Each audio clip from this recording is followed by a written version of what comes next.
हाँ जी students, good evening. Sagarika Ahluwalia this side. आज हम करने वाले हैं लेक्चरर कैडरे के कुछ टॉपिक स्टार्ट करने वाले हैं, जिसमें सबसे पहले मैं आपको स्टार्ट करवाने वाली हूँ सीक्वेंस सीरीज ऑफ फंक्शन। उसकी यूनिफॉर्म कन्वर्जेंस क्या होती है और पॉइंट वाइज कन्वर्जेंस क्या होती है। This is the most important chapter.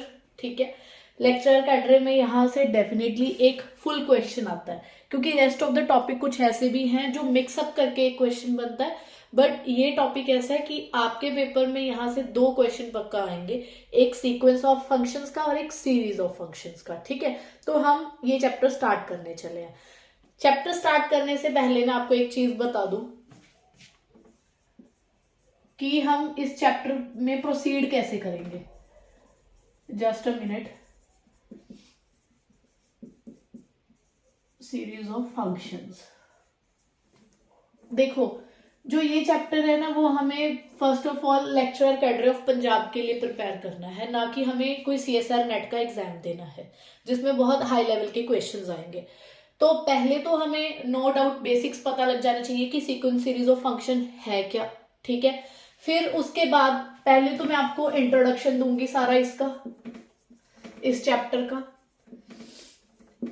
क्योंकि पहले मैं स्टार्ट करने वाली हूँ यहाँ पे सीक्वेंस ऑफ फंक्शन। ठीक है, पहले हम सीक्वेंस ऑफ फंक्शन स्टार्ट करेंगे, इंट्रोडक्शन करेंगे। इसमें एक बहुत ज्यादा इंपॉर्टेंट टेस्ट है एमएन टेस्ट, उस पे जाएंगे। उसके बाद एक डीनिस की थ्योरम आती है, वो करा दूंगी आपको। और एक थ्योरम जो है वो कॉन्टिन्यूटी पे बेस्ड है। इसका कॉन्टिन्यूटी के साथ क्या रिलेशन है, continuity and uniform convergence. Uniform convergence जब मैं आपको ये सब करवाऊंगी, लाइक एमएन टेस्ट करवाऊंगी, डीनीज थ्योरम हो गई, या ये वाली कॉन्टिन्यूटी वाली आपको थ्योरम कराऊंगी, इसके साथ साथ हम एक से दो क्वेश्चन करते जाएंगे। एक एक दो क्वेश्चन इसलिए करते जाएंगे ताकि ये आपको एमएन टेस्ट लगाना आ जाए, डीनीज थ्योरम लगानी आ जाए, कॉन्टिन्यूटी और कॉन्टिन्यूटी और यूनिफॉर्म कन्वर्जेंस के बीच में रिलेशन क्या है, कैसे ये क्वेश्चंस में यूज होता है, उससे रिलेटेड भी हम एक दो क्वेश्चंस करेंगे। इसके बाद हमारा मोटिव रहेगा ओपन क्वेश्चंस। ओपन क्वेश्चंस, ये मेरा मेन मोटिव और मेरा मेन फोकस ओपन क्वेश्चंस पे रहेगा। क्यों? क्योंकि हमने ये सब लगाना सीख लिया, ठीक है, पर क्वेश्चन तो आपको पेपर में कहीं से भी आ सकता है। मैक्सिमम हम यहाँ पे आराम से 15 to 20 क्वेश्चन यहाँ पे डिस्कस करने वाले हैं, और उन क्वेश्चंस में सिर्फ मेरा मोटिव यही है आपको बताना कि इतना सब पढ़ने के बाद अगर आपके सामने क्वेश्चन आ जाए तो उसको शॉर्ट वे से कैसे करना है, कैसे हमने एमएन शॉर्ट वे से लगाना है, कैसे हमने अगर लगानी है डीनीज कैसे लगानी है, और ये वाली थ्योरम हमने कैसे यूज करनी है। अगर हम इस चैप्टर की बात करें, इसमें और भी बहुत कुछ आ जाता है, like term by term integration, term by term differentiation, उसके बाद लिमिट आ जाती है, इसके ऊपर लिमिट कैसे लगती है, वो सब आ जाता है।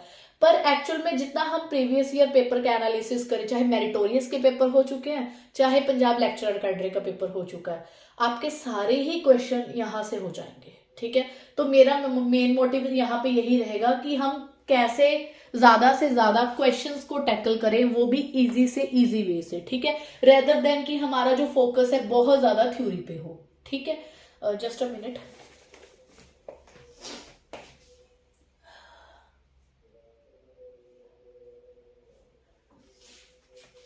हाँ जी, so let us start with basics. पहले हम देख लें कि सीक्वेंस सीरीज ऑफ फंक्शन ये होता क्या है।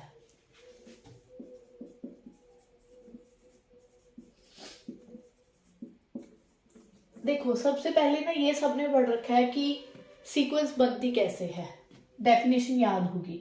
It is a function from natural number two something, है ना। अगर हमने रियल नंबर्स की सीक्वेंस बनानी होती है तो हम यहाँ पे आर लिखते हैं। अगर हमें कॉम्प्लेक्स नंबर की सीक्वेंस बनानी होती है तो हम सी कॉम्प्लेक्स नंबर्स ले लेते हैं। अब अगर मुझे सीक्वेंस बनानी है फंक्शंस की, तो डेफिनेटली जो यहाँ पे मेरी ये कोड मेन होनी चाहिए, वो क्या होनी चाहिए, सेट ऑफ रियल फंक्शंस, है ना, क्योंकि हम यहाँ पे रियल फंक्शंस की बात कर रहे हैं। तो यहाँ पे अब क्या आ जाएगा, set of real functions. Real functions क्या होते हैं, रियल वैल्यूड फंक्शंस कौन से होते हैं, वो सारे फंक्शंस जिनके डोमेन चाहे कुछ भी हो, बट कोडोमेन आर हो उसको क्या बोलते हैं, रियल वैल्यूड फंक्शंस। और इसके साथ साथ अगर किसी फंक्शन की डोमेन भी आर हो जाती है और कोडोमेन भी आर हो जाती है तो उसको क्या बोलते हैं, रियल फंक्शंस बोलते हैं। ठीक है, हाँ जी। तो ये मेरी डेफिनेशंस थी किसकी, सीक्वेंस की। अब मुझे सीक्वेंस किसकी बनानी है, फंक्शंस की बनानी है। ठीक है, तो यहाँ पे मैं क्या करने वाली हूँ, इस एफ को अब यहाँ पे मैं चेंज कर दूंगी। यहाँ पे एफ आप ऐसे लिखो, n from set of real functions, ये मेरी कोडोमेन होगी। ठीक है, तो जब मैं F1 पे अप्लाई करूंगी तो मेरे पास फर्स्ट फंक्शन आएगा, जबकि जो हमने सीक्वेंस सीरीज ऑफ नंबर पढ़ रखा है वहां पे यहाँ क्या होता था, एक नंबर आता था जिसको हम A1 से डिनोट करते थे। ठीक है, अब यहाँ F2 क्या आएगा, सेकेंड फंक्शन। सिमिलरली Fn क्या आएगा मेरे पास, nth function, and so on. ठीक है, तो ये मेरे पास क्या बन गई, सीक्वेंस ऑफ फंक्शन। और इसको लिखे रिप्रेजेंट कैसे करेंगे, f के पैर में n belongs to natural number, ये क्या हुआ मेरे पास, sequence of functions, sequence of functions. ठीक है, अब इसी की सीरीज कैसे बनाते हैं, सीरीज जैसे सीरीज ऑफ नंबर किया था हमने, इन सबको हम क्या कर देते हैं, एड अप कर देते हैं। ऐसे यहाँ पे सीरीज ऑफ फंक्शन में क्या होगा, सीरीज ऑफ फंक्शंस में क्या होगा, इन सब फंक्शंस को हम ऐड अप कर देंगे, क्योंकि फंक्शन 1 से लेके अप टू इन्फिनिटी तक है, तो इसको ऐसे लिखेंगे, that is f1 plus f2 plus f3 and so on. ठीक है, ये मेरे पास क्या हो गया, सीरीज ऑफ फंक्शन। ओके, अब यहाँ पे इसके बाद जैसे हम sequence and series of number में डिस्कस करते होते थे कि कन्वर्जेंस। ठीक है, जो मेरे पास सीक्वेंस ऑफ नंबर है, लाइक 1/n की सीक्वेंस ऑफ नंबर है, ये किसको कन्वर्ज कर रही है, 0 को कन्वर्ज करती थी ना। ऐसे हमने यहाँ पे भी सीखना है कि जो मेरे पास सीक्वेंस ऑफ फंक्शन है वो किसको कन्वर्ज कर रहा है। पर यहाँ पे जो कन्वर्जेंस है ना वो दो तरह की है, एक पॉइंट वाइज कन्वर्जेंस है और एक यूनिफॉर्म कन्वर्जेंस है। दोनों के बीच में डिफरेंस क्या है वो देखो।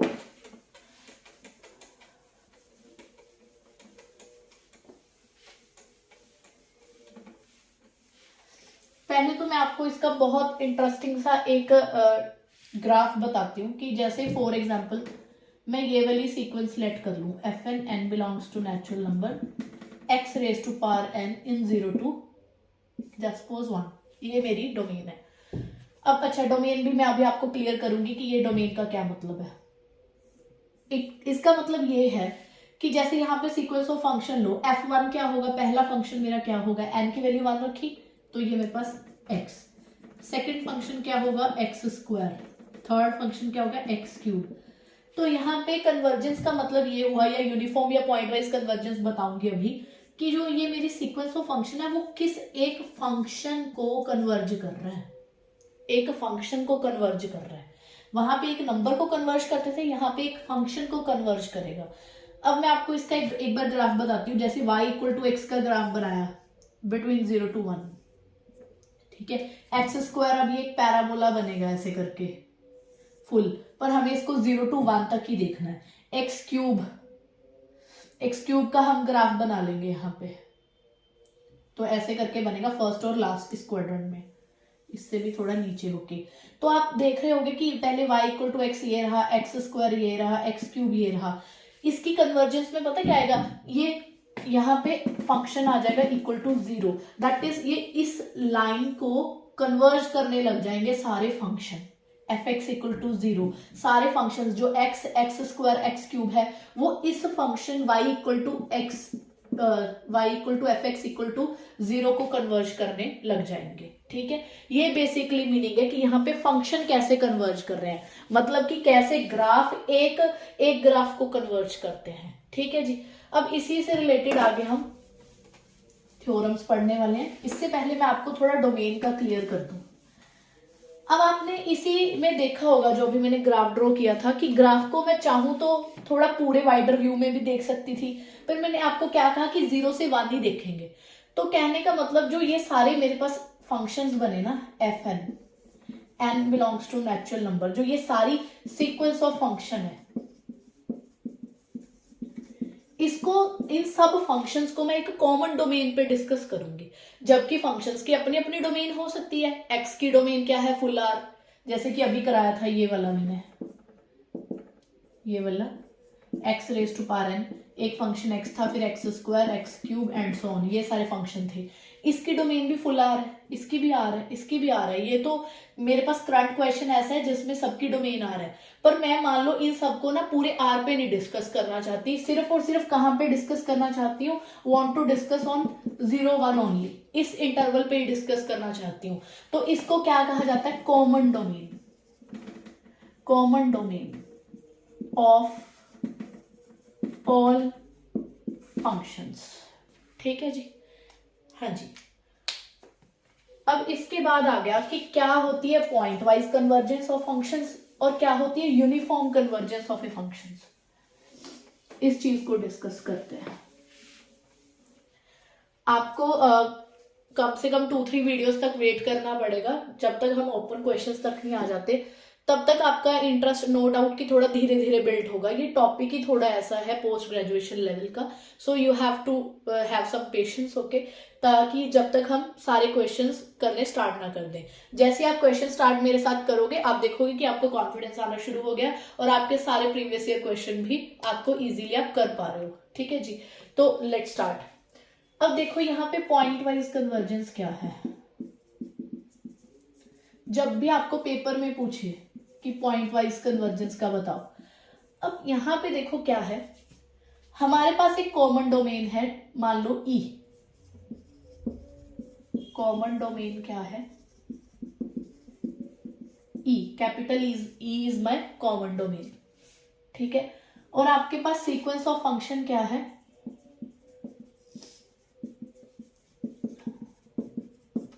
ये आपके पास सीक्वेंस ऑफ फंक्शंस है। ठीक है जी, अब आप जो ये सीक्वेंस ऑफ फंक्शन है ना, इसको सारी की सारी डोमेन पे चेक करना चाहते हो कि ये पॉइंट वाइज कन्वर्जेंस है कि नहीं। नेम से ही क्लियर हो रहा है पॉइंट वाइज से कि आप डोमेन का हर एक पॉइंट उठा के देखो कि ये कन्वर्ज कर रही है कि नहीं कर रही। जैसे कि मान लो मैंने x इक्वल टू ए उठाया डोमेन से, जस्ट सपोज ए है कोई डोमेन में से, ठीक है, सॉरी डोमेन मैंने कैपिटल ई लेट की है, तो मैंने कैपिटल ई में से कोई ए लेट कर लिया। तो अब इसको आप बनाओ फिर एफ एन, आपने x की जगह a रख दिया। तो अब ध्यान से देखो, जब मैं फंक्शंस में एक नंबर रख दूंगी तो अब ये सीक्वेंस ऑफ नंबर में नहीं चेंज हो गया है ना। तो ये क्या बना, फंक्शन 1 उसकी वैल्यू a पे, फंक्शन 2 उसकी वैल्यू a पे, ये किसको कन्वर्ज कर रही है वो हम चेक करेंगे। ठीक है, तो ऐसे करते करते check for all values of x belongs to common domain. तो आप कॉमन डोमेन के हर पॉइंट के लिए चेक करोगे, चेक फॉर ऑल वैल्यूज, सबके लिए चेक करोगे कि कन्वर्ज कर रहा है कि नहीं। इफ एफ एन एक्स जो कि मेरी सीक्वेंस है, converge for each x belongs to E, अगर ये हर एक्स की वैल्यू के लिए कन्वर्ज कर रहा है तो मैं क्या कहूंगी, देन कि जो ये मेरी सीक्वेंस है is pointwise converges to f x. अब ये एफ एक्स कहां से आ गया, अभी मैं आपको बताऊंगी कि हम एक एक पॉइंट करके पहले निकालते जाएंगे। जैसे निकालते जाएंगे उससे हम समरी बनाने की कोशिश करेंगे कि क्या वो एक फंक्शन की फॉर्म में बन जाए। ठीक है, ये आपको ज्यादा एक क्वेश्चन से क्लियर होगा। Let me explain.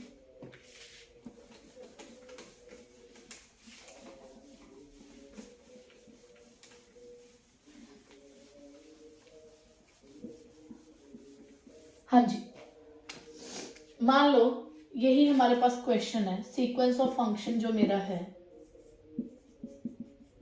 n belongs to natural number x raise to power n। ठीक है जी, और मैंने इसको चेक करना है 0 to 1 पे। ओके, तो ध्यान से देखो पॉइंट वाइज कन्वर्जेंस कैसे निकालते हैं। Limit n tend to infinity f n x, हर पॉइंट के लिए चेक करूंगी, इसको चेक करना है हर पॉइंट के लिए। ऐसे निकाली जाती है point wise limit. Point wise convergence निकालने का ये तरीका है। ठीक है, अब देखो सबसे पहले x की वैल्यू ना 0 रख लो आप, x की वैल्यू आप 0 रख लो। जब आपने यहाँ पे 0 रखा तो 0 रेज टू पावर n आ गया, सारी फंक्शन 0 बन गए, तो वो किसको कन्वर्ज करेंगे, 0 को कन्वर्ज करेंगे। तो यहाँ पे आंसर कितना आ गया मेरा, 0 आ गया। ठीक है, इसके बाद क्या करो, 0 से थोड़े बड़े नंबर लो अब आप, जैसे कि मान लो हाफ ले लिया, फिर 1/3 ले लिया, ऐसे करके आप सारे नंबर लेते जाओगे। अब मैं इसको समराइज करूंगी, ध्यान से देखो। जब आपने हाफ लिया तो यहाँ पे क्या बना, half raise to power n बन गया, है ना। इसके ऊपर क्या लगाना है, limit n tend to infinity, तो यहाँ पे क्या आ गया, limit n tend to infinity 1/2 raise to power n, ये भी मेरा 0 बन गया।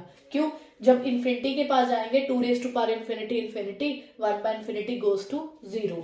ऐसे क्योंकि हमने सीक्वेंस ऑफ नंबर्स पढ़ रखा है, ये वाला रिजल्ट हमें आता है कि जब भी r raise to power n हो और r की वैल्यू 0 और 1 के बीच में हो तो ये 0 के पास जाता है ना। तो जब तक मैं 1 नहीं रखती, ये मुझे सारी क्या देने वाले हैं, 0 देने वाले हैं।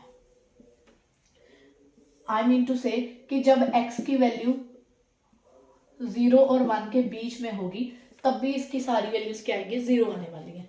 अब आप 1 रखो, x इक्वल टू 1, तो सीक्वेंस ऑफ फंक्शन क्या बन गया, 1 रेज टू पावर n बन गया, n belongs to natural number. तो ये आ गया, अब आपके पास 1 आएगा, जब n की वैल्यू आप 1 पुट करोगे, अगला फंक्शन क्या आएगा, 1 स्क्वायर 1 क्यूब, किसके पास भागेगा, 1 के पास भागेगा। तो ये अब आपके पास 1 आ गया। अब आप इसको ना एक नाइस फंक्शन में कन्वर्ट कर दो।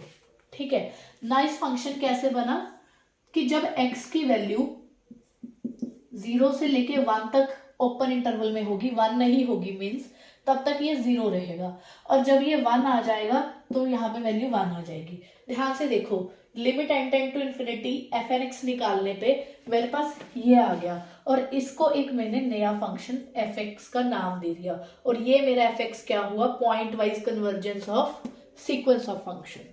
ये मेरा fx निकालना यहाँ पे मोटिव था। ठीक है, तो ये डन है। यहाँ पे पॉइंट वाइज इसकी लिमिट क्या आ गई है, ये वाला फंक्शन आ गया, पॉइंट वाइज लिमिट इसको बोलते हैं, पॉइंट वाइज लिमिट आ गया। ठीक है जी, अब यहीं पे थोड़ी हम मॉडिफिकेशंस करते हैं। मान लो कॉमन डोमेन मैंने रख दी 0 से लेकर 2 तक। ठीक है, तो वही सेम बात कि जब भी x की वैल्यू 0 से लेके ओपन 1 तक होगी तो आंसर 0 आने वाला है, जब x की वैल्यू 1 होगी तो 1 आने वाला है, और जब x की वैल्यू 1 से बढ़ जाएगी और 2 तक जाएगी तब इसका आंसर इन्फानाइट आने वाला है। कैसे, ध्यान से देखो, मान लो आपने 2 रख दिया तो 2 रेज टू पावर n आ गया ना, x की वैल्यू 2 रख के।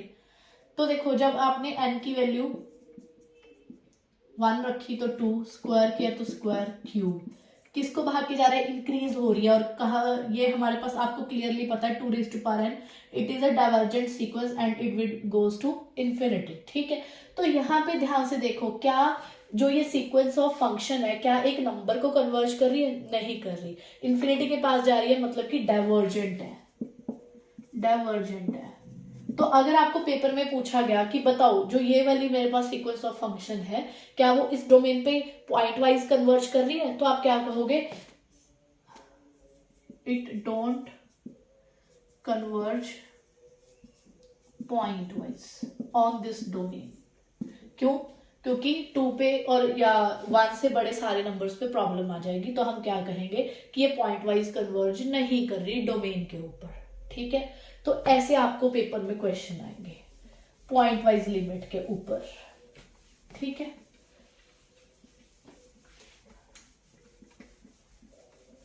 तो आपने पॉइंट वाइज में एक चीज नोट की होगी कि ये हर x के पॉइंट के ऊपर डिपेंड कर रहा है, कि डोमेन में से आप x पिक कर रहे हो, हर पॉइंट के लिए ये डिपेंड कर रहा है। ठीक है, पर जबकि यूनिफॉर्म कन्वर्जेंस में ऐसा नहीं होता। अभी मैं डेफिनेशन लिखने वाली हूं, आपको डेफिनेशन से क्लियर हो जाएगा। ठीक है,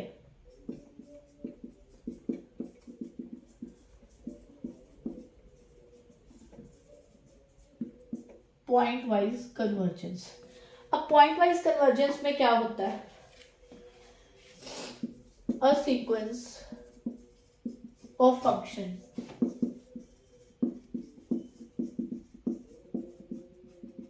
converges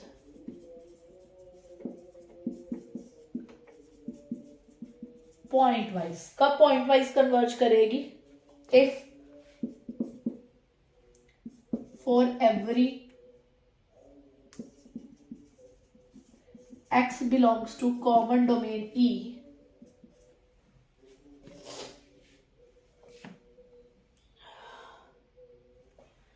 and for all epsilon greater than 0 there exists a positive number capital N। जो ये कैपिटल है ना, depend on epsilon and x। ध्यान से देखो, जो अभी आपको sequence of series of function तो आता होगा, तो sequence series of function of numbers, sequence of number, उसमें सिर्फ एप्सिलन पे डिपेंड करता था कि हम एप्सिलन कुछ भी चूज कर ले। पर यहाँ पे एप्सिलन के साथ साथ किसके ऊपर डिपेंड कर रहा है, एक्स के ऊपर भी डिपेंड कर रहा है। जैसे मैंने आपको बताया था कि पॉइंट वाइज कन्वर्जेंस में यही होता है कि एक्स की हर वैल्यू के लिए आपके पास एक नया एन निकल के आता है, ठीक है। तो जो ये पॉजिटिव नंबर एन है वो ना कि सिर्फ एप्सिलन पे डिपेंड करता है, ऑल्सो किसके ऊपर डिपेंड करता है, हर वैल्यू ऑफ एक्स के लिए अलग अलग आता है, क्योंकि हम पॉइंट वाइज देख रहे हैं इस चीज को, ठीक है। तो such that f1x minus fx less than epsilon for all n greater than equal to n, ठीक है। और अगर यही मैं यूनिफॉर्म कन्वर्जेंस आपके साथ डिस्कस करूं, अभी हम डेफिनेशन के ऊपर फोकस कर रहे हैं, एटलीस्ट हमें डेफिनेशन का पता हो, सारा ही सेम आ जाएगा, सेम है, सिर्फ क्या फर्क आएगा यहाँ पे, वही यहाँ पे for all epsilon greater than 0 there exists a positive natural number n such that, यहां पे जो नेचुरल नंबर है डिपेंड ऑन एप्सिलन ओनली। अब ये x पे डिपेंड नहीं करता, जो यहाँ पे n आया है वो डोमेन के हर पॉइंट के लिए डिपेंड नहीं करता, सबके लिए एक सिंगल n निकल के आएगा, सच दैट कि जो आपके पास सीक्वेंस ऑफ फंक्शन है वो जो हमने पॉइंट वाइज कन्वर्जेंस वाली लिमिट निकाली थी उसको कन्वर्ज करेगा,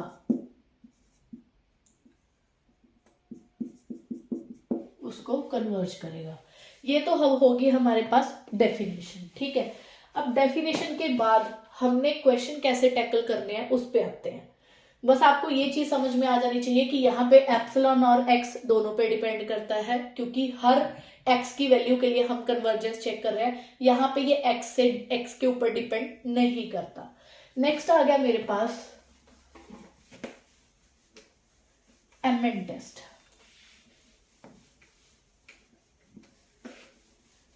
कि सीक्वेंस सीरीज ऑफ फंक्शन में एमएन टेस्ट कैसे लगाया जाता है, ठीक है।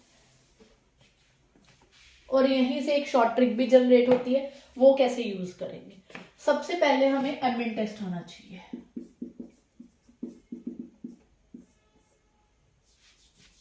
एमएन टेस्ट में आप क्या किया करोगे, आपके पास क्वेश्चन में एक सीक्वेंस ऑफ फंक्शन दिया होगा या आपके पास दिया होगा क्वेश्चन, ठीक है। अब इस क्वेश्चन में आप क्या किया करोगे, सबसे पहले पॉइंट वाइज लिमिट निकाला करोगे। कैसे, limit n tend to infinity f(x) करके, जो ऐसे अभी मैंने आपको सिखाया था। आपके पास f(x) आ जाएगा, इसको क्या बोलेंगे, पॉइंट वाइज लिमिट आ जाएगी आपके पास, ठीक है। और ऑब्वियसली हर x की वैल्यू के लिए ये क्या करना चाहिए, कन्वर्ज करनी चाहिए, तभी आपके पास f(x) आएगा, ठीक है। अगर कहीं पे भी डाइवर्जेंट आ गया तो बात खत्म, पॉइंट वाइज लिमिट ही नहीं आ रही है मेरे पास, तो यहाँ पे एक कॉमन डोमेन E की बात हो रही है। फिर सेकंड हम क्या किया करेंगे, एमएन लेट करेंगे। क्या, हमने supremum that is the maximum निकालना है, कहाँ पे, x जो कॉमन डोमेन से उठा के mod of f(x) minus f(x) का मॉड, ठीक है। हमने इसकी मैक्सिमम वैल्यू निकालनी है over the domain, over the common domain. इसके बाद ये रिजल्ट इतना अच्छा है क्योंकि ये जो रिजल्ट है वो if and only if result है।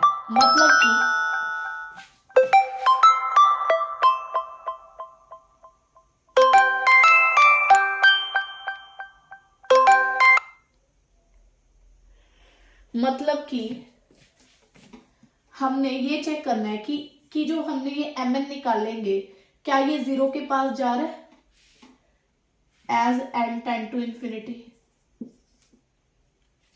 अगर ऐसा हो रहा है तो ये if and only if result है। अगर ऐसा नहीं होगा तो मतलब कि कन्वर्जेंस इज नॉट यूनिफॉर्म, और अगर ऐसा हो गया तो कन्वर्जेंस इज यूनिफॉर्म। तो मतलब एक सिंगल यही टेस्ट लगाने से सब कुछ क्लियर हो जाएगा। ठीक है, if and only if f n x की जो सीक्वेंस है converges uniformly to f x. ठीक है जी, तो ये एमएन टेस्ट लगाने से आपके पास पूरा जो आपके पास एनालिसिस हो जाएगा कि आपका जो क्वेश्चन आपको गिवन है, सीक्वेंस ऑफ फंक्शन गिवन है, वो कन्वर्ज कर रहा है यूनिफॉर्मली के नहीं। और यहीं से एक शॉर्ट ट्रिक भी निकल के आती है। ठीक है, इसके ऊपर आप फोकस करना कि जो भी आप एक्स ले रहे हो ना वो कहाँ से होने चाहिए, ये सारे जो नंबर है कॉमन डोमेन में से होने चाहिए। ठीक है, अब let us do some questions ताकि हमें एमएन टेस्ट अच्छे से लगाना आ जाए।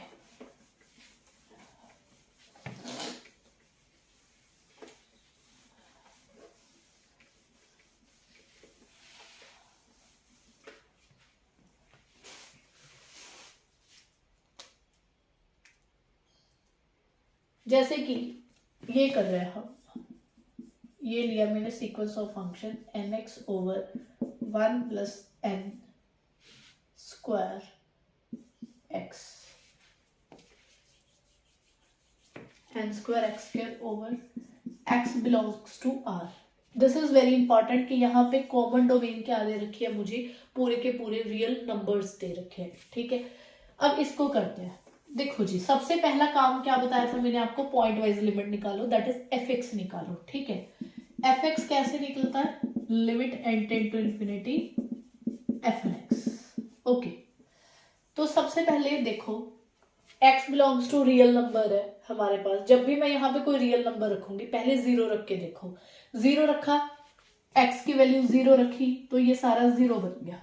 ठीक है, अब मैं x का कोई भी नंबर रखूं, चाहे पॉजिटिव चाहे नेगेटिव, यहाँ पे कोई नंबर सोच लो रियल में से। ठीक है, मान लो कि मेरे पास कोई नंबर है a, मान लो a नंबर है। ठीक है, तो n into a over 1 plus n square a square आ गया, limit n tend to infinity.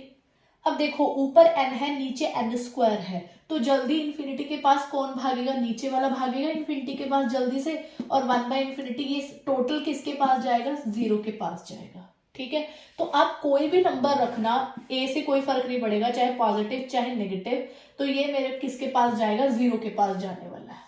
ठीक है, जब x 0 नहीं है और x कोई भी रियल नंबर है, तो कहने का मतलब जो पूरा एफ एक्स फंक्शन है वो 0 आ गया। ठीक है, ओके जी, हमने ये कंक्लूड किया कि ये 0 आ गया। ठीक है, अब नेक्स्ट हमारा काम है कि हम एम एन निकालें, supremum of x belongs to common domain that is R. F n x क्या है मेरा, n x over 1 plus n square x square minus 0। अब मुझे इसका सुप्रीमम वैल्यू निकालना है एम एन। देखो अब मैं आपको यहाँ पे फिर समराइज करती हूँ, कुछ केसेस में इसको आप कॉपी पे अच्छे से नोट कर लेना, जैसे जैसे हम क्वेश्चन करेंगे आप देखना कि यही 2-3 चीजें यूज हो रही हैं, क्योंकि यहाँ पे मोड लगा है। समटाइम क्या होगा, मोड लगा होगा, पहली बात ये less than equal to something आ जाया करेगा। जैसे कि फॉर एग्जाम्पल आपके पास साइन कोस के क्वेश्चन होंगे, sine x over n square, इसके ऊपर मोड लगा है तो ये less than equal to 1 by n square आ जाता है। क्यों, क्योंकि जो साइन एक्स की वैल्यू है इसकी मोड की वैल्यू लेस देन 1 होती है। तो एक तो ये तरीके से यहाँ सुप्रीमम निकल जाता है, एक तरीका। दूसरा तरीका क्या है, समटाइम पूरा का पूरा m1 देखना पड़ता है, फिर m2 देखना पड़ता है, फिर m3 देखना पड़ता है, फिर जाके कहीं पता चलता है कि mn है क्या। ये दूसरा भी है, जैसे जैसे क्वेश्चन करेंगे ये क्लियर हो जाएगा। तीसरा तरीका क्या है, जैसे हम डेरिवेटिव ऑफ फंक्शंस में करते होते थे ना, डेरिवेटिव हमने चैप्टर किया हुआ है, वहां पे हम मैक्सिमा मिनिमा निकालते हैं। कैसे कि आप जो भी ये mn है इसका डेरिवेटिव करो, 0 रखो, यहाँ से x की कुछ वैल्यूज आ जाएंगी, उसको दोबारा mn में पुट कर दो, मान लो जिस भी वैल्यू पे आ गया, तो ये हमारे पास मैक्सिमा देता है। समटाइम हम ये वाली ट्रिक यूज करेंगे। ये 3 तरीके हैं mn निकालने के।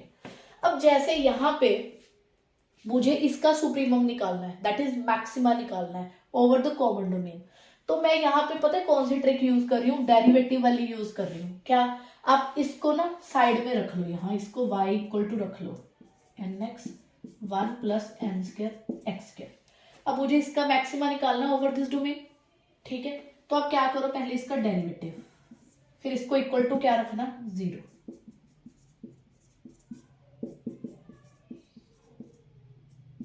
इसका डेरिवेटिव किया n minus n x, derivative किया, ये आ गया, ठीक है। अब क्या करो, इक्वल टू 0 रखो, n कॉमन निकल के बाहर आ जाएगा, क्या बचा मेरे पास, 1 plus n square x square 2n square x square, बाहर n, नीचे भी कुछ पड़ा है, इक्वल टू 0। सिर्फ इसको सॉर्ट कर लो क्योंकि ये सारे दोनों उधर जाके 0 हो जाएंगे। सॉर्ट करो इसको, तो ये बना मेरे पास 1 minus n square x square equal to 0, x की वैल्यू 1/n आ गई। तो जब x की वैल्यू 1/n होगी तो ये मैक्सिमा देगा। कैसे, अब आप पूछोगे कैसे, अभी भी इसका y डबल डैश निकालना पड़ेगा। आप देखोगे कि y डबल डैश निकाल के जब x की वैल्यू आप पुट करोगे तो लेस देन 0 आने वाला है, मतलब कि इस वैल्यू पे मुझे क्या मिलने वाला है, मैक्सिमा मिलने वाला है। ये आपके लिए होमवर्क है, आप ये इसको कर लेना, ठीक है। तो इस वैल्यू के लिए मैक्सिमा आने वाला है मेरे पास, तो x की वैल्यू 1/n आ गई मेरे पास। अब हमने देख लिया कि x की वैल्यू 1/n रख लो। अब ना आपको एक चीज और बताऊंगी, x की वैल्यू जब भी कोई आ जाए सिर्फ आपको एक चीज का ध्यान रखना है। क्या, अब यहाँ पे n की वैल्यू पुट करके देखो, 1, 1/2, 1/3, 1/4, जो भी यहाँ पे नंबर्स आएंगे क्या वो इस कॉमन डोमेन में लाइक कर रहे हैं, ठीक है। अगर तो वो यहाँ पे लाइक कर रहे हैं तो आपका बिल्कुल ठीक है, अगर नहीं कर रहे तो आपको फिर कुछ और देखना पड़ेगा, ये जरूर आप वेरीफाई कर लेना। अब यहाँ पे x equal to 1/n plug कर दो, कितना आ गया,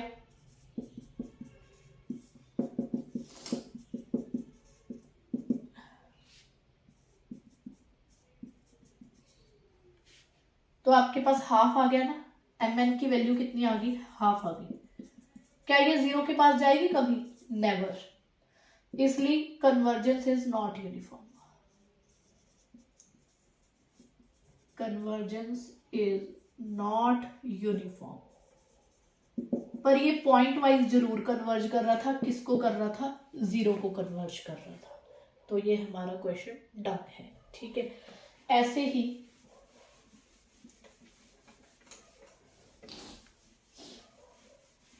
एक क्वेश्चन और प्रैक्टिस करते हैं थ्रू एमएड टेस्ट।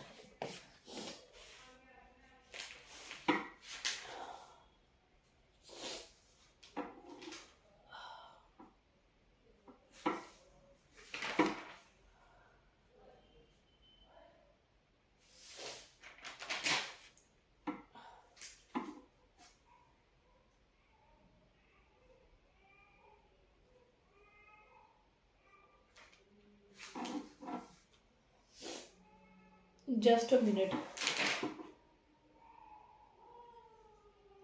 जैसे कि ये क्वेश्चन देखो,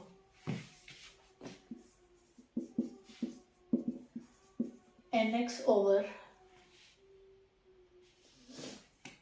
1 plus n cube x square, common domain क्या है मेरी, 0 to 1, ठीक है।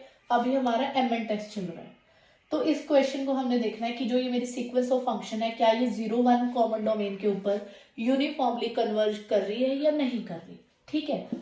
तो limit n tend to infinity fn(x), हाँ जी, x की वैल्यू पहले आप 0 रखो यहाँ पे, तो 0 आंसर आ रहा है। x की वैल्यू चाहे 1 रखो चाहे हाफ रखो, कुछ भी इस डोमेन से उठा के रखो, x की वैल्यू यही आएगा ना, n into a number, 1 plus जो भी आप नंबर रखोगे, फिर से वही बात, जब मैंने इसके ऊपर limit n tend to infinity लगाया, ऊपर n है नीचे n क्यूब है, ये डोमिनेट करेगा और ये 0 आंसर आ जाएगा। क्यों? ये ज्यादा जल्दी इन्फिनिट के पास पहुंचेगा, तो ये 0 आंसर आ गया।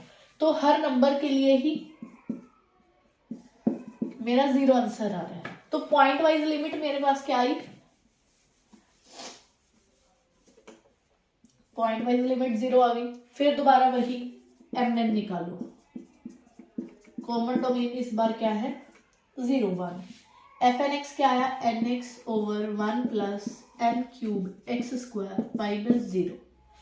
अब आप इस फंक्शन का दोबारा से क्या निकालो? मैक्सिमा निकालो बाय प्रीवियस मेथड ही जो मैंने आपको बताया था। इसको कर लो वाइलेट, वाई डैश निकालो, नीचे इसका स्क्वायर आ जाएगा, ऊपर एज इट इज। इसका डेरिवेटिव कितना आ गया? n minus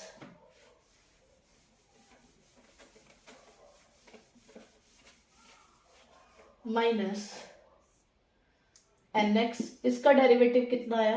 2xn cube. ठीक है जी,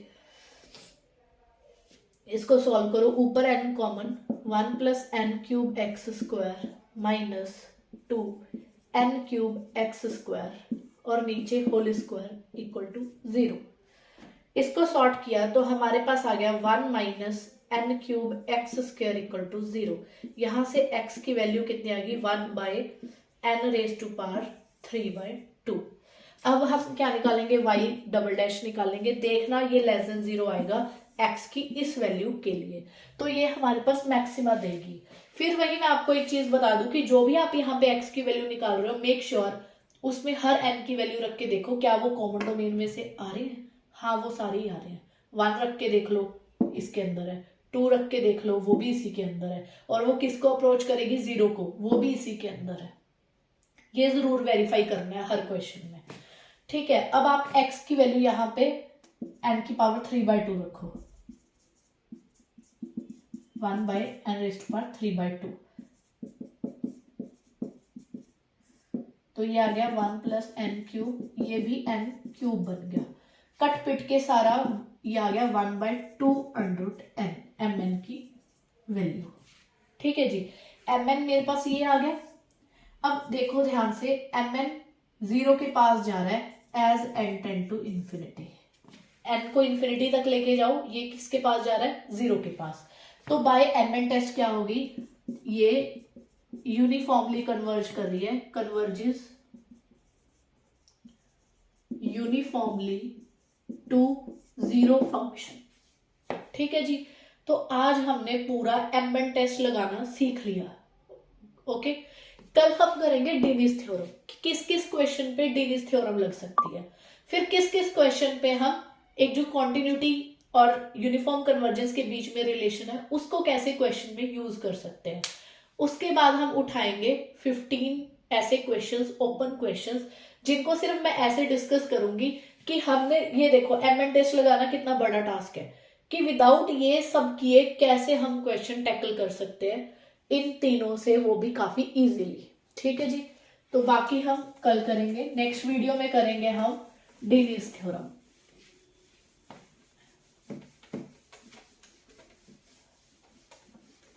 डिनीज करेंगे और प्लस जो कॉन्टिन्यूटी और यूनिफॉर्म कन्वर्जेंस के बीच में रिलेशन है एक वो करेंगे।